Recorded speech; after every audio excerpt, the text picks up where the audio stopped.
कहानी शुरू होती है हारुतो से। एक छोटा सा लड़का जिसकी उम्र ज्यादा से ज्यादा 10 साल रही होगी, उसके पापा को शहर छोड़कर कहीं और जाना पड़ा और उसी दिन वो उस लड़की से विदा ले रहा था जिससे वो दिल से प्यार करता था। कम उम्र होने के बावजूद उसने वो कर दिखाया जो बड़े बड़े लोग भी नहीं कर पाते मेरे दोस्त। उसने उसकी आंसुओं से भरी आंखों में सीधा देखते हुए कहा, मुझे अब पापा के साथ जाना होगा, पर मैं वादा करता हूँ मैं जरूर लौट कर आऊंगा और तुमसे शादी करूंगा, चाहे मैं मर जाऊं या मरा दिया जाऊं, फिर भी मैं तुम्हारे पास वापस आऊंगा। लड़की का दिल टूट चुका था। वो उससे अलग नहीं होना चाहती थी, पर जिंदगी हमेशा हमारी इच्छा के हिसाब से थोड़ी चलती है। और इस तरह हारुतो चला गया और साल गुजरते गए। एक दिन हारुतो बस में सफर कर रहा होता है कि उसे एक छोटी सी लड़की उसे घूरते हुए दिखाई देती है। वो समझ पाता उससे पहले ही एक भयानक हादसा हो जाता है। बस में मौजूद हर इंसान मर जाता है, बस हारुतो को छोड़कर। उसकी आंखें खुली, सर फट रहा था, चारों तरफ देखकर उसे समझ नहीं आ रहा था कि हुआ क्या है। उसका शरीर भी बदल चुका था, जगह भी अनजान, और दिमाग में अजीब अजीब यादें तैरने लगती हैं। कुछ देर बाद उसे सच पता चलता है, मरने के बाद वो एक दूसरी दुनिया में आ गया था और अब इस दुनिया में उसका नया नाम था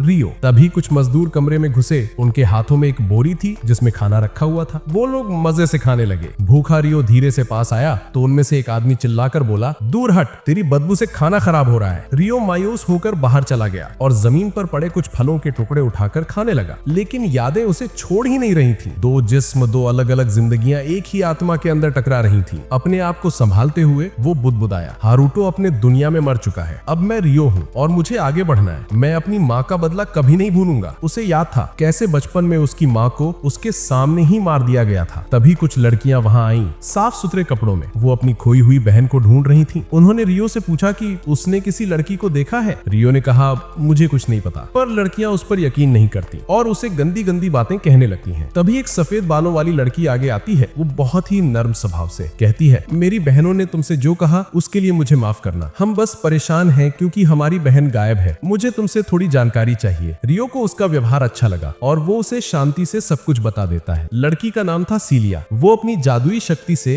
अपनी बहन को ढूंढने की कोशिश करती है, पर उसे कुछ नहीं मिलता। लेकिन एक अजीब बात सामने आती है। रियो ही वहाँ एक ऐसा इंसान था जिसकी जादुई ऊर्जा उनकी जैसी थी। वो कैसे था वो नहीं जानती थी, पर उसने ज्यादा सवाल नहीं किए। रियो को जानकारी देने के लिए उसने एक थैली भरकर पैसे दिए और वहाँ से चली गई। रियो ने थैली खोली और पैसे देखकर मुस्कुरा दिया। उसने थैली गले में बांधी और वापस काम पर जाने लगा। लेकिन जैसे ही उसने दरवाजा खोला, एक आदमी उस पर झपटा और जोर से उसके सीने पर वार कर दिया। रियो जमीन पर जा गिरा। खुशकिस्मती से वार उसके सीने पर बंधी पैसों वाली थैली पर पड़ा, जिससे उसकी जान बच गई। आदमी पागल हो उठा। वो रियो को खत्म करने फिर से आगे बढ़ा। रियो डर गया था, उसका शरीर जम गया, दिमाग सुन्न। तभी एक अजीब सी लड़की उसके सामने प्रकट हुई। उसने उसके चेहरे को पकड़कर धीरे से कहा, हमारे पास वक्त नहीं है, तुम्हें अभी अपनी शक्ति जगानी होगी, वरना हम दोनों मर जाएंगे। उस पल रियो को सब समझ आ गया और फिर वो दोबारा हारुतो बन गया। पहली जिंदगी की सारी यादें, उसकी लड़ाई वाली काबिलियत, सब एक झटकी में वापस आ गईं। उसने अपराधी को पकड़ा और एक ही वार में उसका सर चकनाचूर कर दिया। सांसें संभालते हुए उसने देखा कि उसके पास पड़ी पैसों वाली थैली हिल रही है। उसने उसे खोला और दंग रह गया। वहीं खोई हुई लड़की अंदर थी। वो कांप रही थी, डरी हुई, नाजुक आवाज में बोली, कृपया मुझे महल ले चलो, पापा तुम्हें इनाम देंगे, बस मुझे वापस पहुंचा दो। रियो कुछ कह पाता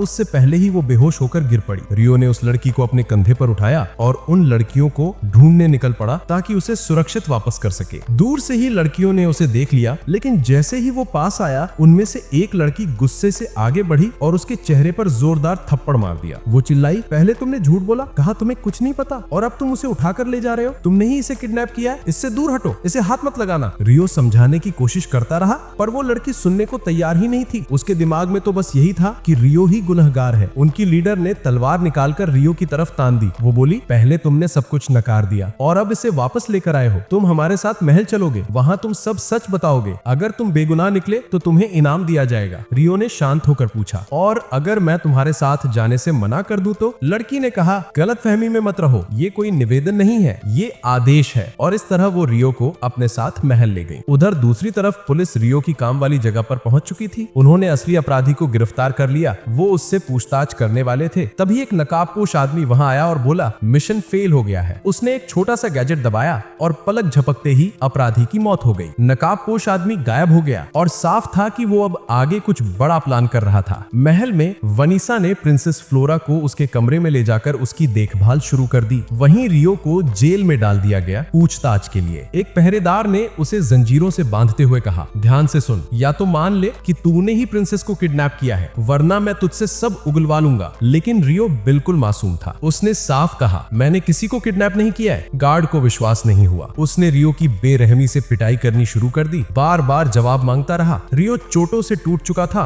पर उसने झूठ बोलने से इनकार कर दिया। उसी समय प्रिंसेस फ्लोरा को होश आ गया। वनीसा उसके बगल में बैठी उसके जागने का इंतजार कर रही थी। जैसे ही फ्लोरा उठी, वनीसा ने उसे सब बता दिया। फ्लोरा घबरा कर चिल्लाई, तुमने उसे जेल में क्यों डाला? उसने मेरी जान बचाई है। उसे तुरंत यहाँ लेकर आओ, हमें उसे इनाम देना चाहिए। वनीसा भागते हुए जेल पहुंची और रियो की हालत देखकर सन्न रह गई। वो चिल्लाई, मैंने कहा था इसे नरमी से रखना, तुमने ऐसा क्यों किया? गार्ड बोला, ये जासूस है, इसी ने प्रिंसेस को किडनैप किया है। थोड़ा और समय दो, सब उगलवा लूंगा। वनीसा गुस्से से चीखी, अभी के अभी इसे छोड़ो, ये वही लड़का है जिसने प्रिंसेस को बचाया है। गार्ड हैरान रह गया। उसने रियो की जंजीरें खोल दी। वो अब भी गुस्से में था और किसी से बात नहीं कर रहा था, यहाँ तक कि सीलिया से भी नहीं। सीलिया ने अपनी जादुई शक्ति से उसकी चोटें ठीक करना शुरू कर दी। धीरे धीरे उसके घाव भरने लगे। कुछ देर बाद रियो बिस्तर पर जागा। हैरान था कि उसका दर्द लगभग गायब हो चुका है। सीलिया उसके पास बैठी थी। उसने नरमी से कहा, चिंता मत करो, अब तुम सुरक्षित हो। 2 दिन बाद राजा खुद तुम्हारे सम्मान में समारोह रखेंगे और कल जो कुछ हुआ उसके लिए मैं सच में माफी मांगती हूँ। ऐसा फिर कभी नहीं होगा। रियो ने हल्की सी मुस्कान दी और कहा, कोई बात नहीं, लेकिन जब मैं राजा से मिलने जाऊंगा मुझे तुम्हारी मदद चाहिए होगी। मुझे ठीक से बोलना सिखा दो, मैं कोई गलती नहीं करना चाहता। सीलिया ने उसकी बात मान ली और जैसे ही उसने रियो को उठाने के लिए हाथ बढ़ाया, रियो के दिल में एक अजीब सी खुशी दौड़ गई, जैसे उसकी पूरी दुनिया एक पल में चमक उठी हो। कुछ ही दिनों बाद राजा ने एक भव्य समारोह में रियो को सम्मानित किया और उसे आधिकारिक रूप से नोबेल अकेडमी में दाखिला दे दिया। माहौल शांत, शानदार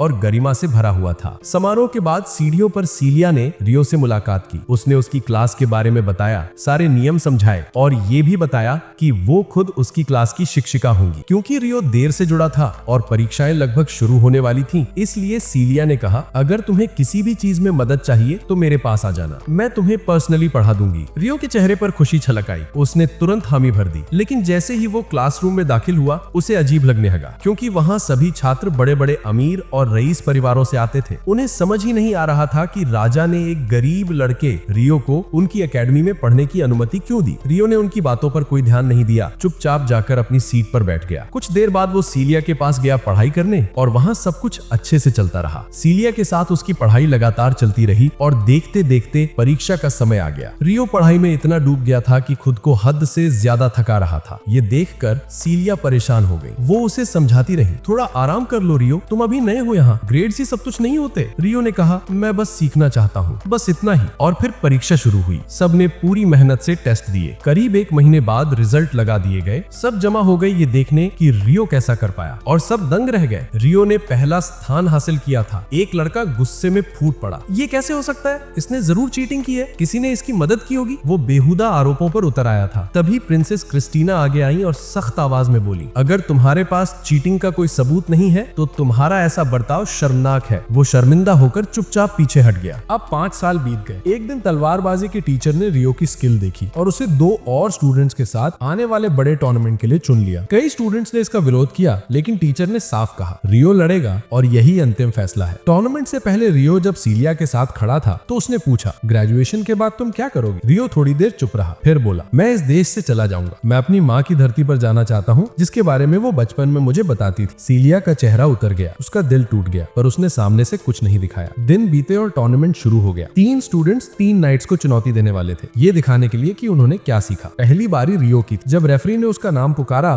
तो एक दूसरा स्टूडेंट उसे चिढ़ाते हुए बोला, कोशिश करना कि हमें शर्मिंदा मत कर देना, जल्दी हार जाना और स्टेज से उतर जाना। रियो ने उसे अनदेखा किया और एरिना में कदम रख दिया। रेफरी ने उसके अपोनेंट को बुलाया, चार्ल्स आगे आओ। रियो ने तुरंत उसे पहचान लिया। ये वही आदमी था जिसने रियो पर पहली बार किले में शक किया था और उसकी वजह से चार्ल्स की रैंक गिर गई थी। राजा ने उसे सजा भी दी थी, इसलिए वो आज भी रियो से नफरत करता करता था। सिग्नल मिलते ही चार्ल्स ने हमला शुरू कर दिया, तूफान की तरह वार पर वार। रियो को सांस लेने तक का मौका नहीं दे रहा था। दर्शक सोच रहे थे कि रियो अब हार जाएगा, लेकिन तभी रियो ने अचानक पलटवार किया और चार्ल्स का हथियार गिरा दिया। रेफरी हैरान रह गया और बोला, विजेता रियो। चार्ल्स कांपते हुए चीखा, मैं बस अपना पूरा दम नहीं लगा रहा था, मुझे एक और मौका दो। रेफरी ने डांटते हुए कहा, बस करो, तुम सबके सामने हारे हो, अपनी हार स्वीकार करो। चार्ल्स मजबूरी में चुपचाप चला गया। सीलिया और टीचर खुशी से झूम उठे और भीड़ रियो की स्किल देखकर दंग रह गई, सिर्फ चार्ल्स को छोड़कर। उसी रात चार्ल्स अकेले बैठा शराब पी रहा था। वो बड़बड़ा रहा था, ये लड़का, ये मुझे मेरी सबसे काली याद दिलाता है। हर बार इसे देखकर मुझे अपमान महसूस होता है। मैं इसका चेहरा फिर कभी नहीं देखना चाहता। उसका साथी बोला, तुम इसे कब से जानते हो? चार्ल्स ने जवाब दिया, 5 साल पहले जब प्रिंसेस फ्लोरा का किडनैप हुआ था, उसी ने उसे बचाया था। और जब मैंने उसकी पूछताछ की, मुझे लगा वो झूठ बोल रहा है, तो मैंने उसे छुपा दिया था। राजा ने मुझे इसी बात पे सजा दी थी। वो आदमी सुनकर चुप हो गया और रियो के बारे में शक उसके दिल में बढ़ने लगा। उसे लगने लगा कि शायद रियो ही वो इंसान है जिसने असली अपराधी को मारा था और शायद वो रॉयल फैमिली के लिए खतरा भी हो सकता है। उधर सीलिया एक पेड़ के नीचे रियो का इंतजार कर रही थी। तभी एक और लड़की आई और उसने रियो से प्यार का इजहार कर दिया। रियो ने कोई जवाब नहीं दिया, लड़की चली गई। पर सीलिया ये सब देख चुकी थी और उसके दिल पर गहरा असर पड़ा। शायद वो सच में रियो को दिल से चाहने लगी। कुछ समय बाद जब सीलिया स्टूडेंट्स के ग्रेजुएशन फॉर्म्स देख रही थी, उसे पता चला कि रियो ने अभी तक अपना फॉर्म जमा नहीं किया है। उसे शक हुआ, शायद रियो इस किंगडम में रुकने का कोई इरादा ही नहीं रखता है। ये सोचकर उसके दिल में उदासी भर गई। नया सेमेस्टर शुरू हुआ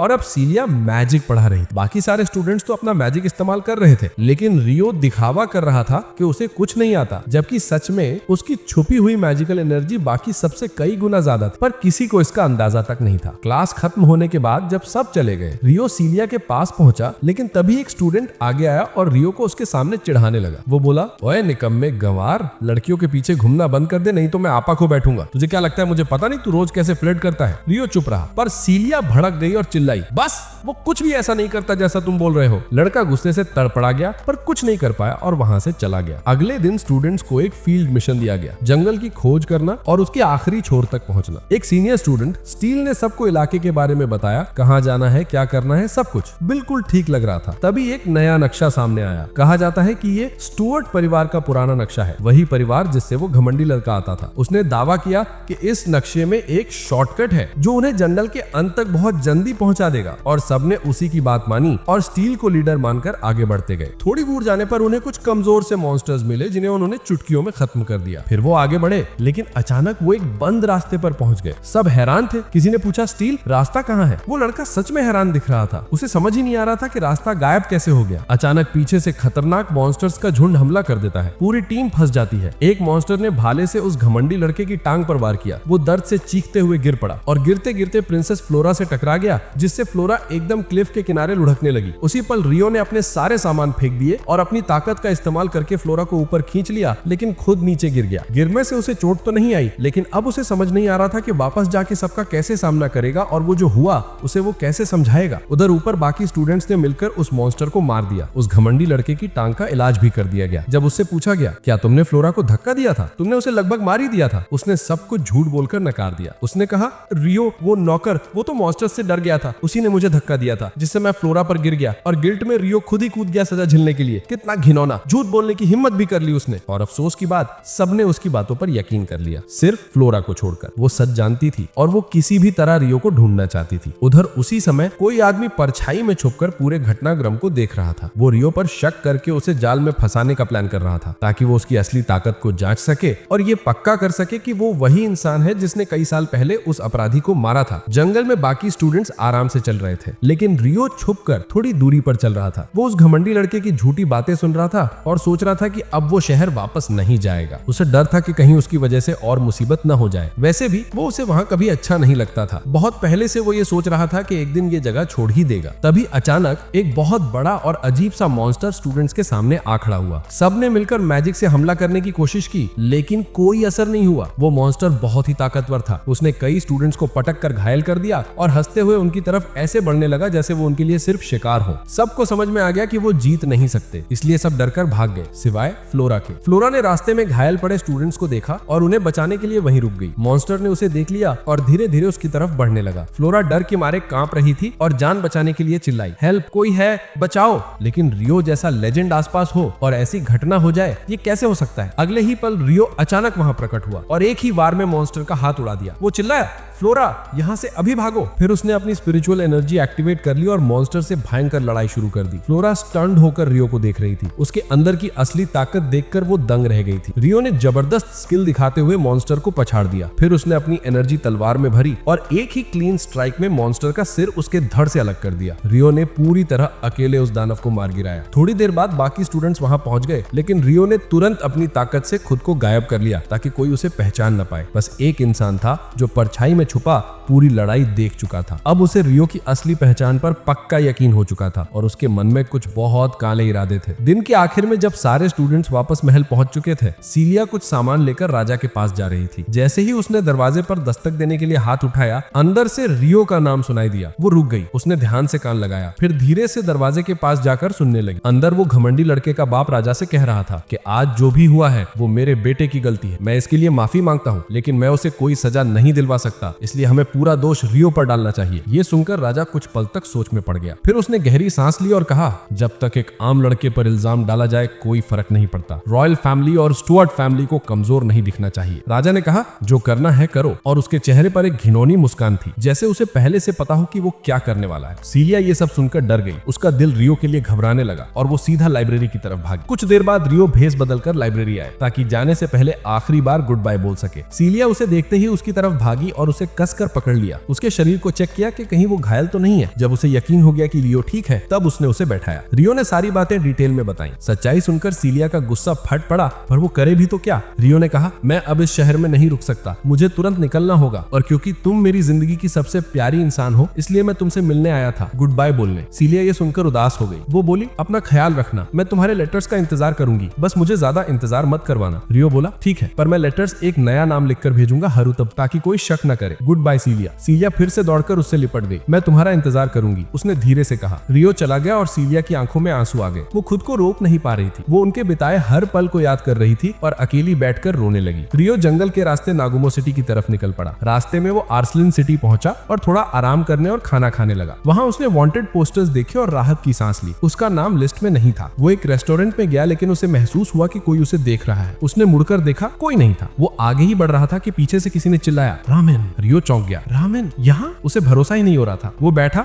एक कटोरा रामेन खाया और फिर दुकानदार से पूछा, तुम्हें ये मसाले और सामग्री कहाँ से मिलती है? दुकानदार ने सामने वाली दुकान की तरफ इशारा किया। रियो वहां गया और सारी जरूरी चीजें खरीद ली। उसके बाद उसने सीलिया को लेटर भेजा कि वो सुरक्षित है और सब कुछ ठीक चल रहा है। फिर वो शहर छोड़कर अपनी यात्रा पर आगे बढ़ गया। जंगल में चलते हुए सामने उसे एक लड़की जमीन पर पड़ी दिखाई दी। रियो को लगा कि उस लड़की को मदद की जरूरत है, पर जैसे ही वो उस लड़की के पास गया, उस लड़की ने रियो ने हाथ पर एक नुकीले चीज चुभो दी। रियो तुरंत दूर हट गया। उसने अपना सामान नीचे गिरा दिए और अपनी पावर से खुद को हील करने लगा। वो बोला, मैं तुम्हें मुझे मारने नहीं दूंगा। फिर दोनों के बीच जबरदस्त लड़ाई शुरू हो गई। लड़की बेहद ताकतवर थी, डेमी बीस्ट जैसी एनर्जी इस्तेमाल कर रही थी और मैजिक भी बड़ी सफाई से चला रही थी। शुरू में रियो समझ ही नहीं पाया कि उसे कैसे हैंडल करे, इसीलिए वो उसका फाइटिंग स्टाइल ध्यान से पढ़ने लगा। कुछ देर बाद उसे एहसास हुआ कि लड़की का पूरा ध्यान एक खास डैगर पर टिका हुआ है, तो रियो ने जानबूझकर अपनी डिफेंस में एक खाली जगह छोड़ी ताकि वो उस तरफ वार करे। जैसे ही लड़की झपटी, रियो ने पूरी ताकत के साथ पलटवार किया, उसे जमीन पर गिरा दिया और उसका हथियार छीन लिया। रियो शांत आवाज में बोला, तुम हार चुकी हो। लड़की पकड़ी जा चुकी थी, लेकिन अचानक उसकी आंखें बदल गईं। वो जोर जोर से रोने लगी और अपनी माँ को पुकारने लगी। रियो समझ नहीं पाया कि उसके साथ क्या हो रहा है। उसने अपनी शक्ति से उसे शांत करने की कोशिश की और कुछ ही देर में वो बेहोश हो गई। उसके दिमाग में पुराने पल चमकने लगे। वो असल में हरुटो वाले ही दुनिया से आती थी। वो वही लड़की थी जो उसी बस में थी जिसमें हरुटो की मौत हुई थी। उसकी मौत के बाद वो भी इसी दुनिया में जागी, बट एक स्लेव बनकर। स्टुअर्ट के बिगड़ैल बेटे की। वो कमीना हर दिन उसे तंग करता था, उसे मारता था जब तक वो खड़े रहने लायक भी ना रहे। उसकी गर्दन पर एक स्लेव कॉलर था जो उसके थोड़ी सी भी नाफरमानी पर पूरे शरीर में बिजली के झटके भेजता था। रियो ने जब कॉलर देखा, उसे समझ आ गया कि किसी ने उसे मजबूर किया होगा उस पर हमला करने को। रियो ने पूरा ध्यान लगाकर वो स्पेल ढूंढना शुरू किया जिससे कॉलर हटाया जा सके। काफी कोशिशों के बाद आखिरकार रियो कामयाब हुआ। कॉलर टूट गया। कुछ देर बाद लटीना जागी और रियो को अपने सामने खड़ा दिखा। उसका हाथ उसकी तरफ बढ़ा हुआ था। डर के मारे वो पीछे हटने लगी और रियो के पीछे रखे नाइफ्स उठाने की कोशिश करने लगी। रियो ने शांत आवाज में कहा,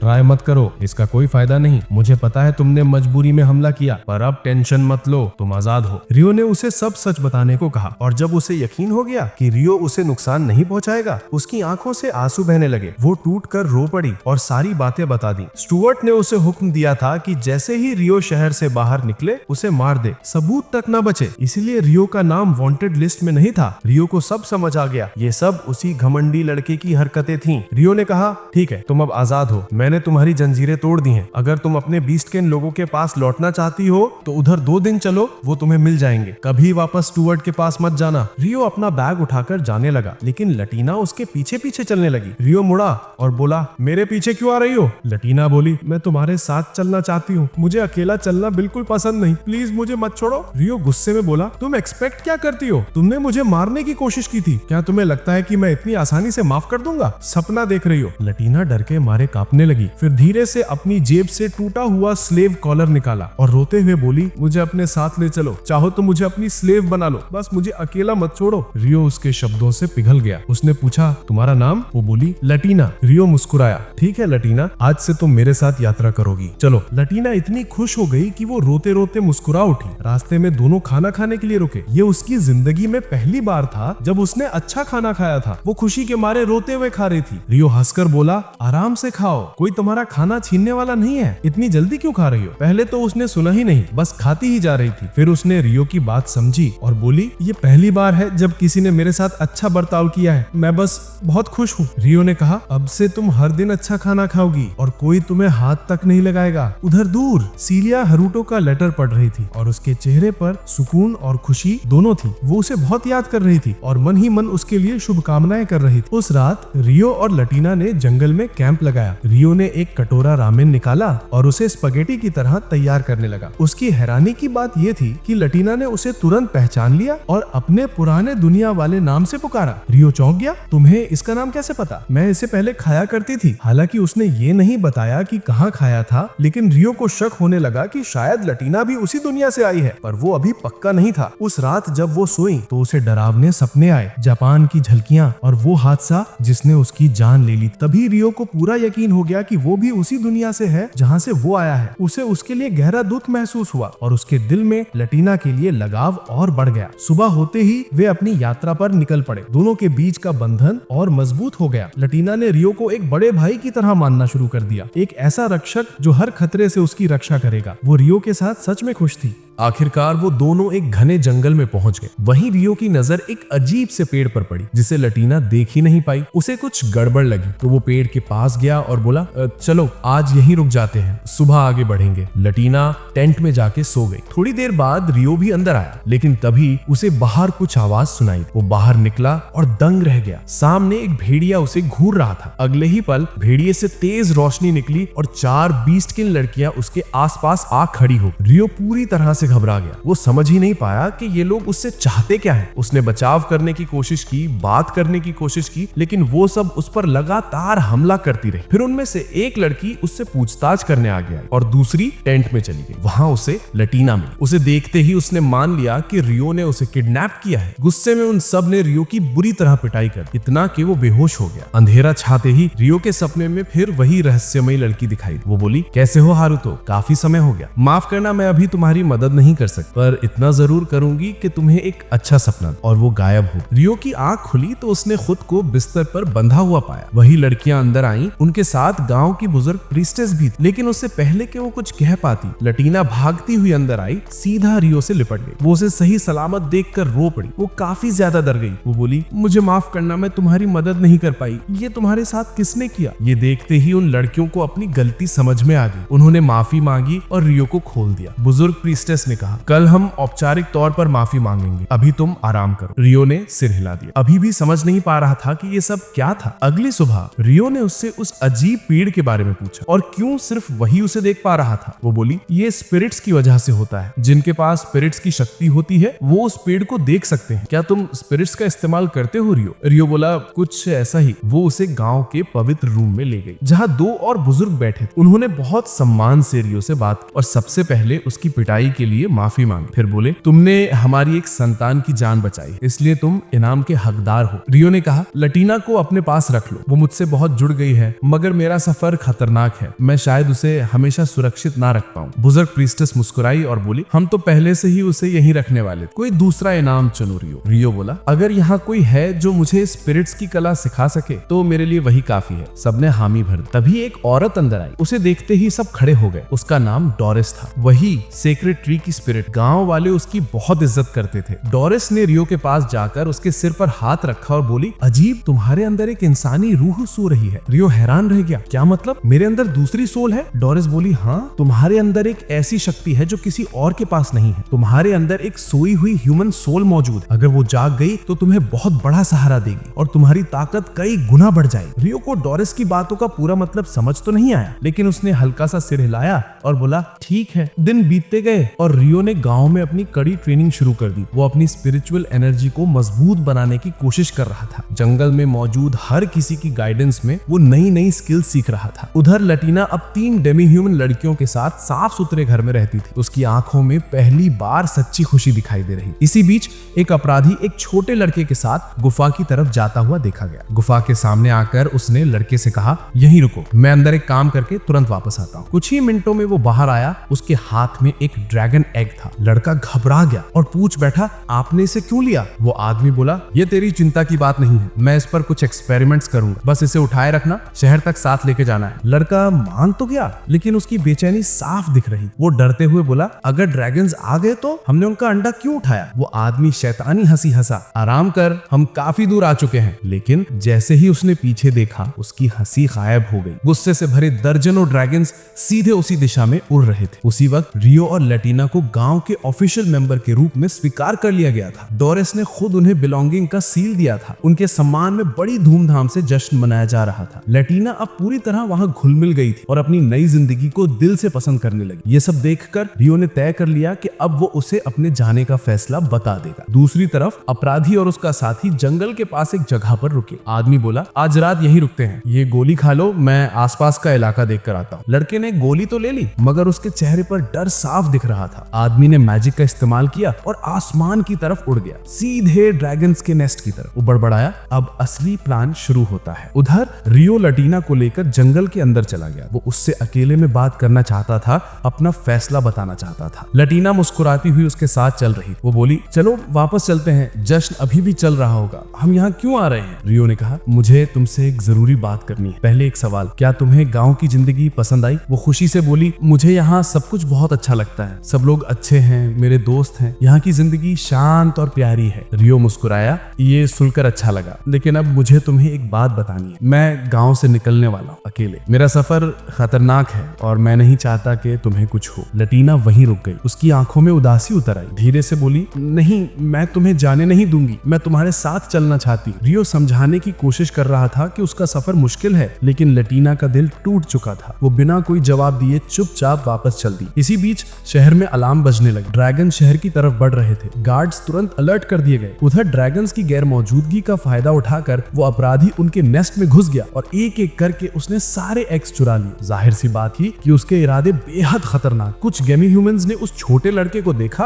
और पूछताछ करने आगे बढ़े तो लड़का घबरा गया। उसने अपने साथ आए हॉक को छोड़ा और मौके का फायदा उठाकर भाग निकला। वो खुशी हो रहा था कि बच गया। तभी आसमान से एक विशाल ड्रैगन उसके सामने उतरा। उसकी किस्मत वहीं खत्म हो। उधर अपराधी सारे ड्रैगन एग्स इकट्ठे कर चुका था। उसने लड़के को दी हुई गोली को हाथ से रगड़ कर तोड़ा और लड़का वहीं गिर पड़ा। उसकी मौत तुरंत हो गई। जो एग वो उठाए हुए था वो लुढ़कता हुआ जाकर लटीना के सामने आकर रुका। ड्रैगन ने टूटा हुआ अंडा देखा और गुस्से में आग बबूला हो गया। उसे लगा कि लटीना ने ही उसका एग तोड़ा है। ड्रैगन पूरी ताकत से लटीना पर झपटा। एक डेमी ह्यूमन लड़की उसे बचाने के लिए आगे दौड़ी, लेकिन एक ड्रैगन के सामने भला कौन टिक सकता है। ड्रैगन ने एक ही बार में दोनों को उड़ा दिया। वो जमीन पर गिरकर बेबस पड़ी थी। उसी वक्त गांव तक ड्रैगन के हमले की गूंज पहुंच गई। जश्न तुरंत रुक गया। सब लोग अपने अपने घरों में भागने लगे। रास्ते में रियो की मुलाकात एक बुजुर्ग से हुई। रियो ने पूछा, क्या हो रहा है? बुजुर्ग घबराए हुए बोले, राक्षसों ने हमला कर दिया है, पूरा जंगल घिर चुका है, हमें अभी भागना होगा। रियो के दिमाग में सबसे पहले लटीना का ख्याल आया। वो अभी भी बाहर थी। उसने बिना एक पल गंवाए उसकी तरफ दौड़ लगा दी। उधर डेमी ह्यूमन लड़की एक पेड़ के पीछे छुपी हुई थी, खुद से फुसफुसाती हुई, हमें ड्रैगन को शहर से दूर ले जाना होगा ताकि लोगों को बचाया जा सके। पर कैसे? ये तो सीधी मौत है। लेकिन लटीना एकदम अलग सोच में थी। उसे डर की परवाह ही नहीं थी। उसने खुद ही ड्रैगन का ध्यान अपनी तरफ खींचने का फैसला कर लिया और हुआ भी वही। ड्रैगन पागलपन में पेड़ तोड़ता हुआ उसके पीछे भागा। उसकी नफरत, उसका गुस्सा सब लटीना पर टूट पड़ने को बेताब था। और जब ऐसा लगा कि वो लटीना को मार ही देगा, रियो पहुंच गया। उसने ड्रैगन को एक जोरदार वार मारा और लटीना को उसके सामने से खींच लिया। धीरे से बोला, यही रुको। फिर वो मुड़ा और खड़े खड़े ड्रैगन का सामना करने लगा अपने नंगे हाथों से। अगले ही पल धूल का विशाल गुबार उठा। चारों तरफ से वारों की आवाजें आने लगी। दूर खड़ी लड़की रियो की ताकत देखकर दंग रह गई। उसे अपनी आंखों पर यकीन नहीं हो रहा था। ड्रैगन भी हैरान था। उसने अपना मुंह खोला ताकि एक भयानक आग का हमला कर सके, लेकिन रियो उससे भी तेज था। उसने ड्रैगन का मुंह बंद कर दिया और उसके बाद जो वार किया वो इतना जबरदस्त था कि ड्रैगन जमीन पर गिर पड़ा, बिल्कुल बेजान। बाकी ड्रैगन ने अपने नेता को गिरते देखा और डरकर तुरंत भाग निकले। लटीना रोते हुए रियो की तरफ दौड़ी और उसे कसकर गले लगा लिया। उसकी आंखों में खुशी के आंसू थे। थोड़ी देर में बाकी लड़कियां भी पहुंच गई। रियो की ताकत देखकर सब दंग रह गई और इस तरह वो लंबा डरावना दिन आखिरकार खत्म हुआ। अगली सुबह लटीना ने खुद को संभाल लिया था। उसने रियो से कहा कि वो गांव में ही रहे पर उसका इंतजार जरूर करे। फिर उसने वो बात बताई जिसे वो अब तक छुपाए हुई। वो बोली, शायद ये पागलपन लगे लेकिन प्लीज यकीन कर, ये सच है। मैं इस दुनिया में पैदा नहीं हुई थी। मैं एक दूसरी दुनिया में रहती थी, अर्थ पर, जापान नाम की जगह पर। एक भयानक हादसे के बाद मैं यहाँ पहुंच गई। वो आगे बोली, और तुम सोच रहे होगे कि मैं तुम्हारे इतने करीब क्यों महसूस करती हूँ, क्योंकि तुम बिल्कुल वैसे ही हो जैसे कोई था मेरी पिछली दुनिया में। बहुत प्यारा, बहुत अपनों जैसा। और हाँ प्यारे दर्शक, वो जिस इंसान की बात कर रही थी वो रियो ही था। रियो ने धीरे से कहा, मैं तुम पर यकीन करता हूँ। तुमने एक एक शब्द सच कहा है, मुझे पता है। फिर वो मुस्कुराया, वैसे मैं भी जापान से हूँ। मैंने तुम्हारे बारे में सब समझ लिया था जब तुम सो रही थी, लेकिन तुम खुद नहीं जानती थी, इसलिए मैंने कुछ नहीं कहा। हम दोनों ही अर्थ से हैं और याद रखना, मैं तुम्हें कभी अकेला नहीं छोड़ूंगा। अब से तुम मेरी छोटी बहन हो लटीना। रियो की या कहो हरुटो की ये बात सुनकर लटीना की खुशी की सीमा नहीं रही। कुछ दिन बाद हरुटो अपने सफर की तैयारी करने लगा। जब वो सबसे विदा ले रहा था, हर तरफ से तोहफे आते जा रहे थे, इतने कि उसे समझ नहीं आ रहा था कि कहाँ रखे। तभी एक बुजुर्ग ने उसे खास ब्रेसलेट दिया और बोला, ये तुम्हारी सारी मुश्किलें आसान कर देगा। सच में उस ब्रेसलेट में उसकी हर चीज स्टोर करने की शक्ति थी। हरुटो ये देखकर बहुत खुश हुआ। सब कुछ तैयार होने के बाद वो अपने माँ बाप की धरती की तरफ रवाना हो और यहीं से मेरे दोस्त इस कहानी की नई शुरुआत हो। हरुटो आखिरकार अपने मंजिल पर पहुंचा। वहां उसने देखा कि उस गांव के सभी लोगों के बाल उसकी तरह काले थे, लेकिन उसे समझ नहीं आ रहा था कि किससे बात करे, कहां से शुरू करे। तो उसने वहां की एक लड़की से कहा, कृपया मुझे गांव के चीफ के पास ले चलो। उस लड़की का नाम रूरी था और वही उसे एक बुजुर्ग औरत साई के घर ले गई। जैसे ही हरुटो अंदर गया, साई ने पूछा, क्या चाहिए बच्चे, तुम यहाँ के लगते नहीं हो। हरुटो ने अपनी कहानी सुनाई और कहा कि वो अपने परिवार की सच्चाई जानने आया है। वो बोला, मेरी मदर और फादर की मौत तब हो गई थी जब मैं बहुत छोटा था। मैं यहाँ उनके पास्ट के बारे में जानने आया हूँ। साई ने उनके नाम पूछे। जैसे ही हरुटो ने नाम बताए, साई का चेहरा अचानक बदल गया। उसने तुरंत रूरी और उसके साथ आई लड़की अल्मा को कमरे से बाहर भेज दिया। जब दोनों बाहर चली गई, साई ने गंभीर आवाज में कहा, मुझे सब शुरुआत से बताओ ताकि मैं तुम्हें सब कुछ बता सकूं। हरुटो बोला, मैं अपनी मदर के साथ जंगल के अंदर बहुत दूर रहता था। मैं अपने फादर को कभी नहीं मिला। मेरी पैदाइश से पहले ही उनकी मौत हो गई थी। बाद में मेरी मदर भी मारी गई। उन्होंने कहा था कि वो मुझे एक जगह नागुमो ले जाएंगी ताकि मैं अपने परिवार की जड़ें जान सकूं और उनके नाम पर एक सही कब्र बना सकूं। हरुटो की बात सुनकर साई की आंखें नम हो गई। वो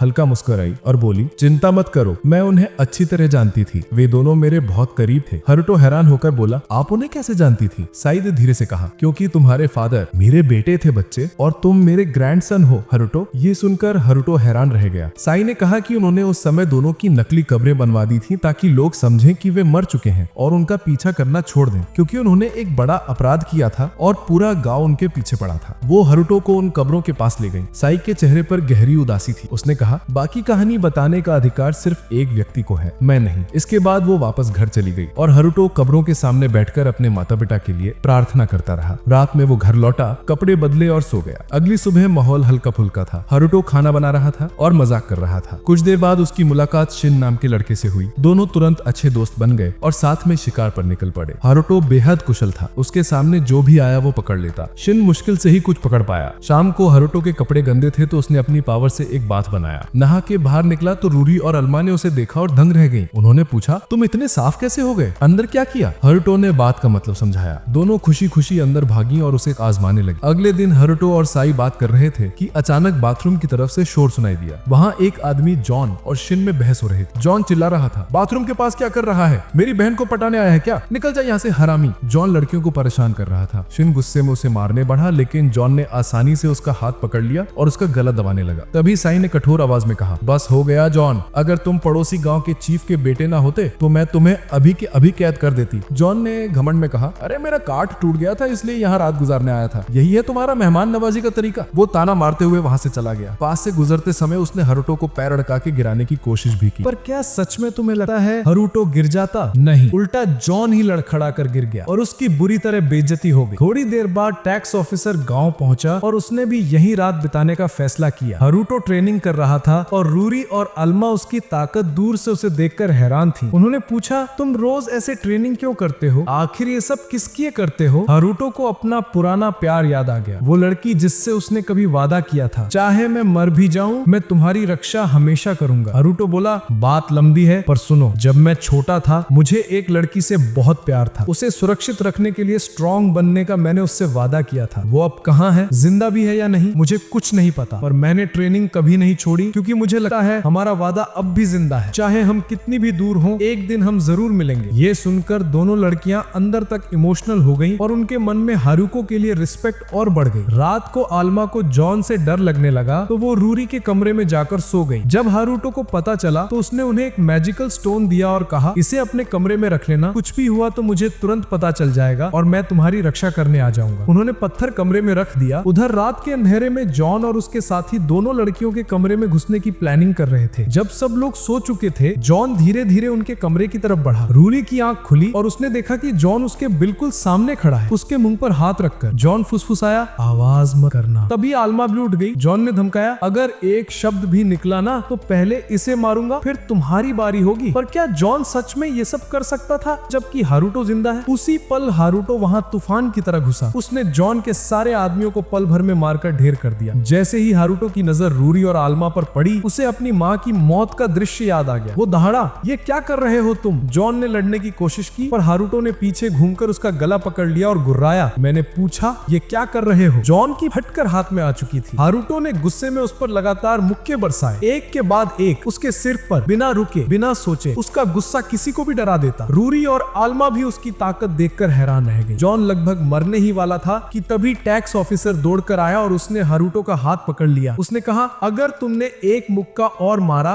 तो ये यही मर जाएगा। मैंने सब देखा है, इसको सजा मिलेगी, पर तुम हारुतो अब आराम करो। हारुतो ने कुछ नहीं कहा और वहां से निकल गया। वो एक पेड़ के पास खड़ा हुआ, गुस्से से कांपता हुआ। उसने खुद से फुसफुसा कर कहा, मैं फिर अपने मकसद से भटक गया। मैं उस हरामजादे को कैसे जीने दे रहा हूँ जिसने मेरी माँ को मारा। मुझे बदला लेना ही होगा, चाहे जो हो। अगली सुबह रियो घर वापस आया। सब लोग दो लड़कियों को बचाने के लिए उसका शुक्रिया अदा कर रहे थे। टैक्स ऑफिसर भी उसकी तारीफ करते नहीं थक रहा था। सुबह होते ही टैक्स ऑफिसर निकलने को तैयार था। उसने जॉन और उसके आदमियों को अपने पिता के पास सजा के लिए भेज दिया। एक बूढ़ी औरत ने उसे एक चिट्ठी दी और कहा, इसे अपने पिता को दे देना। उसने कहा, ठीक है, और निकलने की तैयारी करने लगे। सब लोग मार्केट की तरफ सामान बेचने के लिए साथ चल पड़े। शहर पहुंचकर जॉन और उसके लोग सजा के लिए अंदर ले जाए गए। टैक्स ऑफिसर ने चिट्ठी अपने पिता को दी। उसके पिता का नाम था हयाते। हयाते ने चिट्ठी पढ़ी और उसके चेहरे पर गहरी हैरानी फैल गई। हयाते ने चिट्ठी पढ़ते ही तुरंत अपने बेटे को आदेश दिया, रियो को अभी के अभी लेकर आओ। थोड़ी देर बाद रियो मिल गया और उसे महल में लाया गया। जैसे ही रियो अंदर आया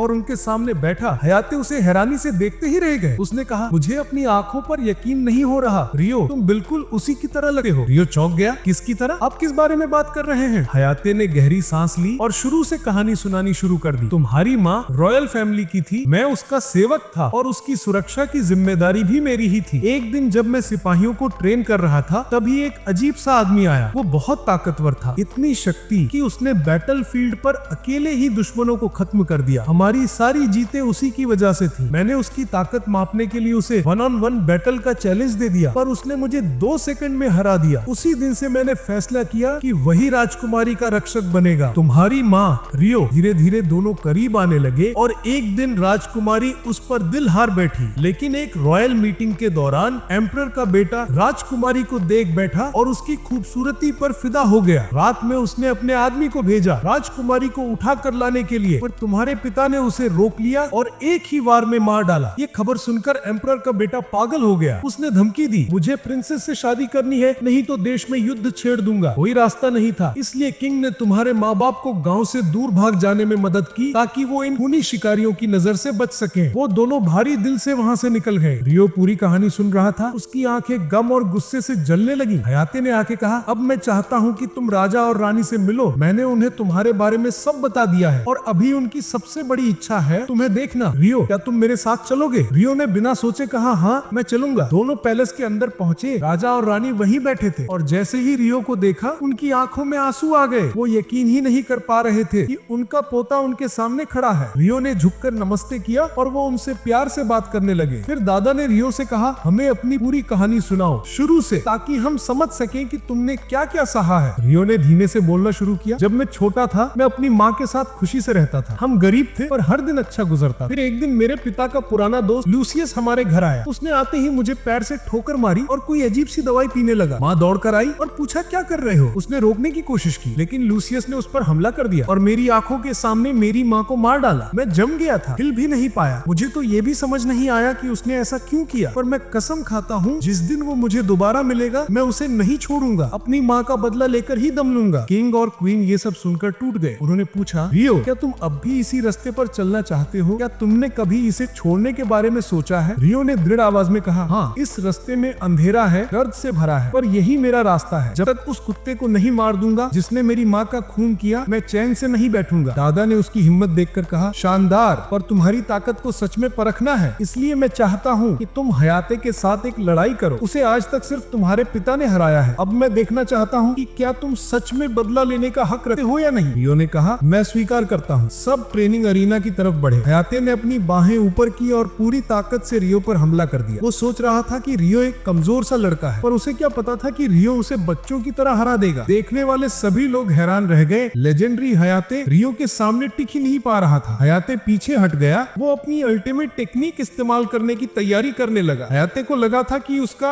अल्टीमेट मूव काफी होगा रियो को ढेर करने के लिए, लेकिन रियो ने अपनी सबसे शक्तिशाली चाल वाटर स्पिरिट टेक्निक छोड़ दी और इतनी जबरदस्त शक्ति से वार किया कि हयाते जमीन पर गिर पड़ा। किंग और क्वीन दंग रह गए। उन्होंने कहा, बहुत बढ़िया रियो, अब हमें कोई चिंता नहीं है। जब तुम्हारी यात्रा पूरी हो जाए हमारे पास लौट आना, हम तुम्हारा हर बार खुले दिल से स्वागत करेंगे। रियो ने सिर हिलाते हुए कहा, ठीक है, मैं वापस आऊंगा। इसके बाद रियो गांव वापस लौट आया। सब लोग पहले ही अंदर जा चुके थे, पर रूरी ने उसे माँ बाप के कब्र के पास खड़ा देखा। रियो धीरे से फुसफुसा रहा था, अब मुझे पूरी सच्चाई पता है, मैं तुम्हारा बदला जरूर लूंगा, फिक्र मत करो, अलविदा। फिर वो घर आया और रूरी को सारी बात बता दी। ये सुनकर रूरी की खुशी का ठिकाना नहीं रहा। उसे पता चला कि रियो उसका कजन है और वो खुशी से खिल उठी। बाद में रियो ने अपनी दादी से कहा कि वो हमेशा के लिए यहाँ नहीं रुकेगा, वो अगली हार्वेस्ट तक रुकेगा, फिर अपनी दुनिया घूमने की यात्रा जारी रखेगा। बूढ़ी औरत ने उसे रोका नहीं। वो बोली, ठीक है बेटा, जैसा तुम्हें सही लगे। दिन बीतते गए। रियो धीरे धीरे गांव की जान बन गया। हर किसी की मदद करता, हर कोई उससे लगाव रखने लगा। गांव की जिंदगी गर्मजोशी और सुकून से भरी थी। एक दिन रियो आल्मा को कुछ सिखा रहा था। तभी आल्मा को एहसास हुआ कि वो सिर्फ 2 महीने और रुकेगा। उसके चेहरे का रंग उड़ गया, आंसू रुक ही नहीं रहे थे। उसने धीरे से कहा, ठीक है, समझ गई, और रोती हुई घर चली गई। उसका भाई शिन उसे रोते देख तुरंत समझ गया। आल्मा ने कहा, रियो ने कुछ गलत नहीं किया, गलती मेरी है। वो 2 महीने बाद गाँव छोड़ देगा, बस इसी बात से मैं टूट गई। शिन सब समझ गया। उसकी बहन को रियो से गहरा प्यार हो चुका था। वो रियो की दादी के घर गया और दरवाजा खटखटाया। रियो बाहर आया और पूछा, शिन, इस वक्त कैसे आना हुआ? अचानक शिन घुटनों पर बैठ गया, सर झुकाकर बोला, कृपया हमारे गांव में रुक जाओ। मुझे पता है मैं स्वार्थी लग रहा हूँ, पर मैं हाथ जोड़कर विनती करता हूँ, मत जाओ। आल्मा ने अपने भाई को अपने लिए घुटनों पर बैठे देखा। उसका दिल और टूट गया। वो दौड़कर आई और माफी मांगने लगी। शिन आंसू भरी आंखों से बहन को देख रहा था, समझ नहीं पा रहा था क्या करे। धीरे धीरे रियो को भी सब समझ आने लगा कि आल्मा क्यों इतनी टूट रही थी। दिन बीतते गए, महीने निकल गए। फिर वो दिन आया जिसका सबको इंतजार था, हार्वेस्ट डे। रियो अपनी यात्रा की तैयारी कर रहा था और पूरा गांव उसकी बनाई हुई खाने की चीजें खाते हुए खुशी से जश्न मना रहे थे। तभी आल्मा उसके पास आई और बोली, रियो मेरे साथ चलो। रियो उसके पीछे पीछे गया। आल्मा सामने खड़ी थी, चेहरा शर्म से लाल, आवाज कांप रही थी। उसने धीरे धीरे अपने दिल की बात कह दी, रियो मुझे अपने साथ ले चलो, मैं तुमसे प्यार करती हूँ और तुम्हारे बिना नहीं रह सकती। रियो ने उसकी बात सुनी, फिर नरमी से बोला, मुझे माफ करना आल्मा, मैं तुम्हारे एहसास का जवाब नहीं दे सकता। आल्मा ने लाख कोशिश की उसे मनाने की, पर रियो का दिल पहले ही उस दूसरी लड़की पर आ चुका था, जिसे उसने गांव में आते ही अपना दिल दे दिया था। दूर खड़े शिन ने ये सब देखा, अपनी बहन का दिल टूटते देखा, पर वो कुछ भी नहीं कर सका। अगली सुबह रियो ने अपना सारा सामान बांध लिया और गांव छोड़ने की तैयारी कर ली। सब लोग उसे विदा करने आए, हर कोई उदास था, पर आल्मा नहीं आई। ये देखकर रियो और भारी हो गया। उसे महसूस हुआ कि उसने सच में उसका दिल तोड़ दिया है। गांव से निकलते समय उसने आल्मा को रास्ते में खड़ा पाया। वो उसका इंतजार कर रही थी। उसने हल्की सी मुस्कान के साथ कहा, मुझे पता पता है तुम मुझे अभी प्यार नहीं करते, पर मैं हार नहीं मानूंगी, मैं आखिरी सांस तक कोशिश करूंगी, मैं हमेशा तुमसे प्यार करूंगी रियो। इसके बाद रियो अपनी जर्नी पर निकल जाता है और धीरे धीरे वो डेमी ह्यूमंस के शहर पहुंच गया। वहां उसकी मुलाकात लटीना से हुई। लटीना तो उसे देखकर खुशी से पागल हो गई, जैसे उसे दुनिया की सारी खुशियां मिल गई हो। रियो ने सबसे हाथ जोड़कर कहा कि वो बस यहाँ से गुजर रहा था, तो उसने सोचा कि वो सबसे मिलता चले। उसने ये भी बताया कि वो यहाँ एक छोटा सा घर बनाना चाहता है ताकि जब भी वो यहाँ आए तो रुक सके। ये सुनकर सबने उसकी मदद करने का फैसला किया। थोड़ी देर बाद रियो घर के अंदर गया और सो गया, लेकिन अचानक उसकी आंख खुली और उसने देखा कि एक लड़की उसके पास सोई हुई है। रियो डर के मारे चीख पड़ा। चीख सुनते ही घर की सारी लड़कियां भागते हुए कमरे में आ गई और सबने वो सीन अपनी आंखों से देख लिया। घबराकर रियो के मुंह से बस यही निकला,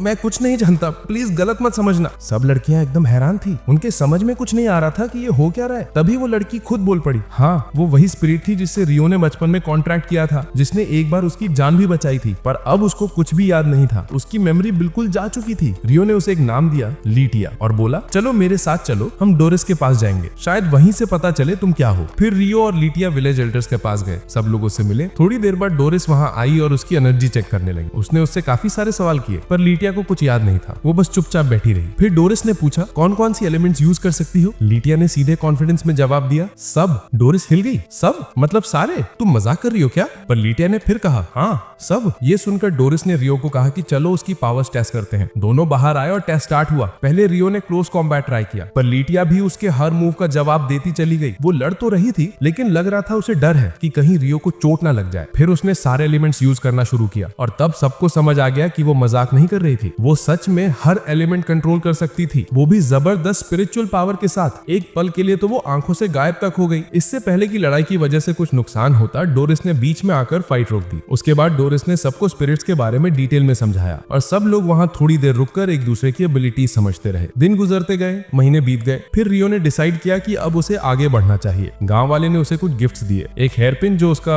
हेयर कलर कभी भी चेंज कर सकती थी और एक मैजिकल कंपास जो उसे तुरंत वापस जंगल ले आता। रियो ने लटीना और सबको अलविदा कहा और अपनी जर्नी शुरू कर दी। इस बार उसका प्लान था अपने पुराने किंगडम में जाना, जहां वो बचपन में पढ़ाई करता था, और सीलिया से भी मिलना था क्योंकि उसने 2 साल से उसे एक लेटर तक नहीं भेजा था। उधर सीलिया गार्डन में खड़ी थी, रियो का लास्ट लेटर हाथ में लेकर। उसकी आंखों में उदासी और दिल में दर्द भरा था। तभी चार्ल्स, वो चिड़चिड़ा सा लड़का, वहां आया और उसे परेशान करने लगा। हाँ, उसकी सगाई उससे हो चुकी थी, पर सीलिया को उसका बिहेव बिल्कुल पसंद नहीं आता था। इसी बीच रियो और लीटिया दोनों डिस्गाइज में शहर में आ चुके थे। चुपचाप पैलेस के अंदर घुसते हुए वो सीधे सीलिया के रूम तक पहुंच गए, बिना किसी को पता चले। रियो और लीटिया ने सीलिया का कमरा खंगाला, पर मेज खोलते ही दोनों सुन पड़ गए। अंदर एक भी चीज नहीं थी, सब बिल्कुल खाली। रियो हैरान रह गया। उसने पास खड़े नौकर पर नजर डाली और लीटिया से कहा कि थोड़ा मैजिक इस्तेमाल करो। फिर उसने नौकर से सख्त लहजे में पूछा, सीलिया कहाँ है? वो यहाँ क्यों नहीं है? नौकर ने घबरा कर जवाब दिया, सीलिया तो अब ड्यूक के मैंशन में है। एक पल के लिए रियो जमसा गया। उसने तुरंत पूछा, वहां क्यों, किस लिए? नौकर ने सीधा जवाब दिया, जाहिर सी बात है, उनकी शादी होने वाली है, वो चार्ल्स आर्बर से शादी करने वाली है। ये सुनते ही रियो की सांसें तक रुक गईं। उसने शौक में पूछा, क्या ये शादी सीलिया की मर्जी से हो रही है? और नौकर ने वो सब बताया जो रियो सुनना नहीं चाहता था। नहीं, ये पूरी तरह से पॉलिटिकल मैरिज है। 3 साल पहले राज्य में जंग छिड़ गई थी। राजा और उसकी बेटी फ्लोरा भाग गए। आर्बर फैमिली ने पावर ले ली और पॉलिटिकल टाइज मजबूत करने के लिए सीलिया को चार्ल्स की दुल्हन चुना गया। रियो का दिमाग खराब हो चुका था, वो और बर्दाश्त नहीं कर सका। उसने डिसाइड किया कि वो खुद सीलिया से मिलकर सब सच पता करेगा। लीटिया ने अपनी मैजिक से सीलिया की लोकेशन ढूंढी। ड्यूक का मैंशन, हर तरफ सख्त सिक्योरिटी थी, लेकिन रियो पे क्या असर होता? वो कब पीछे हटाए? वो रात के अंधेरे में चुपके से मैंशन में घुस गया बिना किसी को पता चले और आखिर में सीलिया तक पहुंच गया। सीलिया अपने रूम में अकेली बैठी थी। वो रियो के पुराने लेटर्स जला देने के बारे में सोच रही थी। तभी हमारा हीरो सामने आ गया। दरवाजा खुला। रियो का असली हेयर कलर वापस आ चुका था। सीलिया ने उसे देखा और उसकी आंखों से आंसू निकलना शुरू हो गए। वो यकीन ही नहीं कर पा रही थी। एक पल में वो रियो की बाहों में गिर गई। थोड़ी देर दोनों चुपचाप रहे। फिर सीलिया ने चाय बनाने के बहाने खुद को संभाला। वापस आकर रियो ने सीधे उससे पूछा, मैंने सुना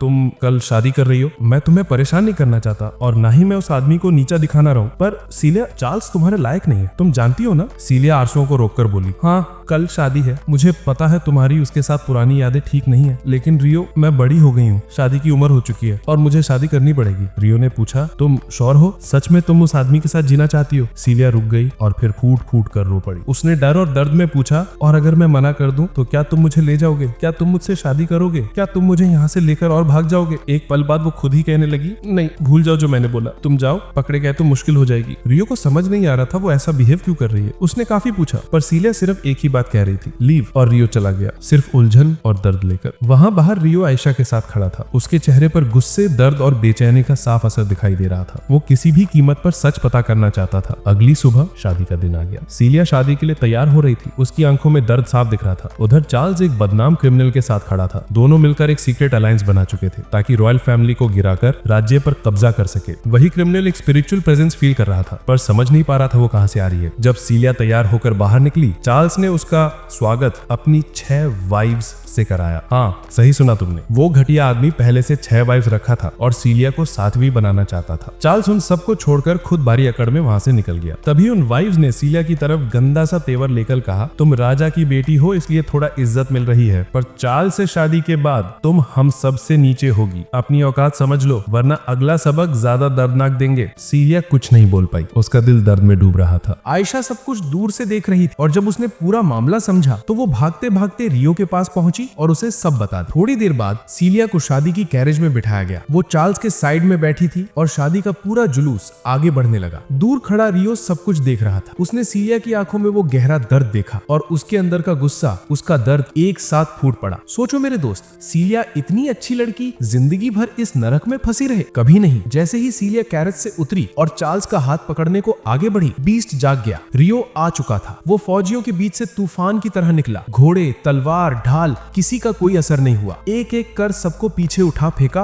और सीधा चार्ल्स के सामने जा पहुंचा। एक भयानक पंच चार्ल्स के मुंह पर मारा, फिर एक डैगर उठाया और उसे सीलिया की गर्दन पर रखकर बोला, कोई भी हिला, एक कदम भी पास आया तो ये मरी जाएगी। सीलिया समझ ही नहीं पाई रियो ऐसा क्यों बिहेव कर रहा है। तभी रियो ने टेलीपैथी से उसके दिमाग में कहा, शांत हो जाओ, मैं किसी को नुकसान पहुंचाने नहीं आया, ना मैं तुम्हें जबरदस्ती ले जाने आया हूँ। मुझे सिर्फ तुम्हारी असली इच्छा जाननी है। अगर तुम ये शादी किसी मजबूरी में कर रही हो तो बस एक शब्द कहो, मैं सब संभाल लूंगा। पर अगर तुम वाकई चार्ल्स से शादी करना चाहती हो तो मैं ये सब छोड़कर यहाँ से चला जाऊंगा। बस बताओ सीलिया, तुम चाहती क्या हो? सीलिया की सांसें रुक गईं, दिमाग ब्लैंक, पर दिल सच जानता था। उसने हिम्मत जुटाकर कहा, मुझे ले जाओ, मैं उस कुत्ते से शादी नहीं करना चाहती। रियो मुस्कुराया, जैसा तुम चाहो। उसने सीलिया को अपनी बाहों में उठाया, चार्ल्स की तरफ घिन से देखा और चिल्लाया, सुन ले कुत्ते, आज मैं तेरी दुल्हन को तेरी ही शादी वाले दिन तेरी आंखों के सामने ले जा रहा हूँ और तू कुछ नहीं कर सकता। इसके बाद वो वहां से चला गया, सीलिया को बाहों में लिए हुए। सीलिया का दिल खुशी से भर चुका था। उससे यकीन ही नहीं हो रहा था कि वो आखिर बच गई। उसका परिवार पीछे से पुकार रहा था, अंदर से डरा हुआ कि उनकी बेटी कहीं खतरे में ना हो। पर जब उसके बाप ने सीलिया की आंखों में देखा, उसने समझ लिया कि अब कुछ बड़ा होने वाला है। उधर वो क्रिमिनल समझ चुका था कि रियो स्पिरिट मैजिक यूज कर रहा है। उसने पहले भी एक लड़के में ये मैजिक महसूस की थी और अब वो साइंस जोड़कर पक्का हो गया ये वही आदमी है। वो तुरंत रियो पर एक जबरदस्त अटैक करता है। रियो ने वो वार रोक लिया और सीलिया को लेकर भागना शुरू कर दिया। फौजियों ने उसका पीछा किया, सड़कें बंद कर दी गईं, गलियां घेर ली गईं, पर रियो एक पतली सी गली में घुस गया। वहां उसने सीलिया को आयशा के हवाले किया, इसे लेकर भाग जाओ, मैं तुम दोनों को ढूंढ लूंगा। आयशा बिना एक सेकंड सोचे सीलिया को लेकर भाग गई। रियो वापस सोल्जर्स को डिस्ट्रैक्ट करने बाहर आया। सारे फौजी उस पर टूट पड़े, तलवारें, भाले, ढाल, सब कुछ बेकार। रियो ने एक के बाद एक सबको उड़ा दिया। उन्हें हवा में उड़ाकर वो निकलने ही वाला था कि एल्फ्रेडो आ गया। हाँ, वही एल्फ्रेडो, पूरे राज्य का सबसे ताकतवर सैनिक। उसने रियो पर पूरी शक्ति से हमला किया। रियो मुश्किल से संभल पाया। एक अटैक के बाद एक अटैक। रियो ने उससे पीछे धक्का दिया और सारे सोल्जर्स हैरानी से देखते रह गए। कैसे? ये आदमी इतना ताकतवर कैसे है? एल्फ्रेडो ने नोटिस किया कि रियो अपनी फुल पावर यूज ही नहीं कर रहा। गुस्से में उसने अपनी पूरी शक्ति ब्लेड में जमा की और गर्जा, ये तेरा आखिरी पल है। एक विनाशकारी वार, जमीन जल उठी, हर तरफ तबाही। धूल छटने पर सोल्जर्स ने देखा रियो गायब। उन्हें लगा वो मर गया। पर तुम्हें क्या लगता है मेरे दोस्त, रियो मर सकता है? बिल्कुल नहीं। वो आखिरी पल में बचकर निकल गया और आयशा और सीलिया के पास पहुंच गया। सीलिया उसे देखते ही दौड़ पड़ी, ऐसे जैसे सपना सच हो गया हो। तभी सीलिया अचानक फिसल गई और सीधा रियो की बाहों में जा गिरी। फिर वो झट से संभली और शर्माते हुए बोली, सॉरी और थैंक यू, तुमने मेरी जान बचाने के लिए अपनी जान रिस्क में डाल दी थी। रियो हल्का सा मुस्कुराया और बोला, कोई बात नहीं, तुम्हारे लिए इतना तो मैं कर ही सकता हूँ। माहौल शांत और खूबसूरत था, जैसे सब कुछ ठीक हो। लेकिन अचानक आसमान में एक अजीब सी रोशनी चमकी। आयशा तुरंत सीरियस हो गई और तेज आवाज में बोली, रियो खतरा है, दूसरी तरफ लड़ाई हो रही है, उन्हें मदद चाहिए, तुम्हें जाना होगा। दूसरी तरफ आसमान से 3 लड़कियां नीचे गिर रही थी। उनमें से एक हरुटो की पहली लवर थी। उन्हें कुछ बैंडिट्स ने पकड़ लिया था जो उनका एग्जीक्यूशन करने वाले थे। सोचो, अगर उनमें से एक भी आज मर जाती। बिल्कुल नहीं दोस्त, रियो बिल्कुल सही वक्त पर वहां पहुंच गया। उसने लड़कियों को जापानीज में बात करते सुना और तुरंत समझ गया कि वो उसके ही वर्ल्ड की हैं। उसने पल भर में सब बैंडिट्स का काम तमाम कर दिया और दौड़ते हुए उस कमरे का ताला तोड़ा जहां लड़कियां बंद थीं। उसने पूछा, कोई और भी अंदर है? उन्होंने एक और कैरेज की तरफ इशारा किया। रियो तुरंत उधर दौड़ा, ताला तोड़ा और फिर वो वहीं जम गया। हाँ, रियो ने उसे पहचान लिया। वो उसकी प्यारी, उसकी बिलवेड। वो यकीन ही नहीं कर पा रहा था कि ये सब सच है। ये यहाँ कैसे, ये हो क्या रहा है? सबको बचाकर रियो चुपचाप आगे चलने लगा।